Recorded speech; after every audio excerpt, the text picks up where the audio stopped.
कुछ किया, कुछ हो गया, मैं कौन हूँ, मैं करूँ क्या? उत्तर ये है कि बस जान लो, करता कौन है, कर्म क्या। भगवत गीता चैप्टर 4 श्लोक 17। यहाँ पे श्री कृष्ण अर्जुन से कह रहे हैं कि अर्जुन, कर्म को जानो, विकर्म को जानो, अकर्म को भी जानो, और ध्यान दोगे तभी जान पाओगे, क्योंकि कर्म की गति गहन है। मतलब कर्म की जो स्पीड है वो बहुत ही इंटेंस है, बहुत ही तीव्र है।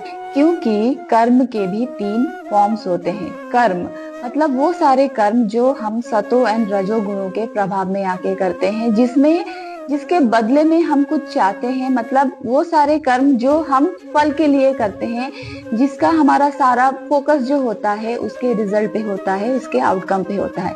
अकर्म मतलब वो सारे कर्म जो हम बिना किसी ऑब्लिगेशन के अपनी ड्यूटी समझ के करें। और विकर्म मतलब तमोगुणी जो कर्म होते हैं, जो सारे कर्म हम तमो गुणों के प्रभाव में आके करते हैं। मतलब जहाँ पे हमारा कॉन्शियसनेस लेवल जो होता है सबसे निचले स्तर का होता है, उस फेज में ना हम किसी नॉलेज लेने के लिए इंटरेस्टेड होते हैं, ना ही हमारे लाइफ में कोई चीज पाने का पैशन होता है। हम अपने ही कंफर्ट जोन में खुश रहते हैं। वो सारे जो कर्म होते हैं विकर्म कहलाते हैं।